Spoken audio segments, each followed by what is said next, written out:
हाँ जी, तो आज हम फीमेल रिप्रोडक्टिव सिस्टम के बारे में स्टडी करने वाले हैं। ठीक है, let's start with the ovary part. Ovary अगर हम देखें तो वो जुड़ी हुई है यूट्रस से, किसके थ्रू? ओवेरियन लिगामेंट के थ्रू। ठीक है, इसके अंदर बहुत सारे आपको फॉलिकल्स देखने मिलेंगे, जैसे पहले प्राइमरी फॉलिकल बनेगा, देन सेकेंडरी फॉलिकल बनेगा और मैच्योर फॉलिकल बनेंगे। फॉलिकल क्या होता है? एक ओवम जो है उसके आसपास जो है कवरिंग प्रेजेंट रहती है ओवरी की सेल्स की, उनको हम फॉलिकल्स बोलते हैं। ये जैसे जैसे मैच्योर होते जाते हैं फिर ओव्यूलेशन का टाइम आता है, basically that is the 14th day of the menstrual cycle.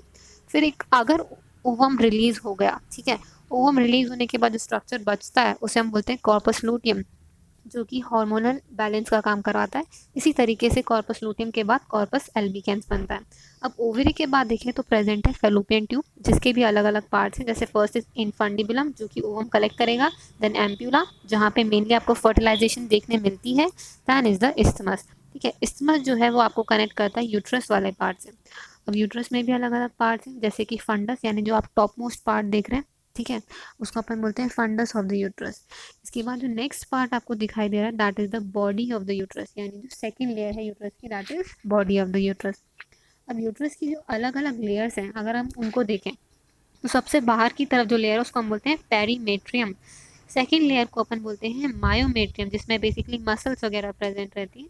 और जो थर्ड लेयर है यानी इनर मोस्ट लेयर है यूट्रस की, उसको हम बोलते हैं एंडोमेट्रियम, जहाँ पे बेसिकली आप इम्प्लांटेशन होते हुए देखेंगे। इम्प्लांटेशन का मतलब क्या होता है? जो एम्ब्रियो है, ठीक है, जो एम्ब्रियो है बेसिकली वो यहाँ पे आके अटैच होगा मदर की यूट्रस में। अब यूट्रस के बाद बिल्कुल प्रेजेंट रहता है सर्विक्स वाला पार्ट, जिसके बीच में, इन दोनों के बीच में क्या प्रेजेंट था? इंटरनल ओरिफिस, यानी पॉइंट प्रेजेंट है, जंक्शन प्रेजेंट है। सर्विक्स के जस्ट नीचे प्रेजेंट है वजाइना। इस वजाइना के थ्रू ही क्या होता है? स्पर्म सेल की एंट्री होती है। अब बॉडी में स्पर्म सेल एंटर करता है, ठीक है, फीमेल के अंदर, तो कहाँ तक जाएगा हमें पता है, फर्टिलाइजेशन कराने के लिए, that is ampulla and isthmus junction. I hope आपको आज का ये पार्ट समझ आया होगा।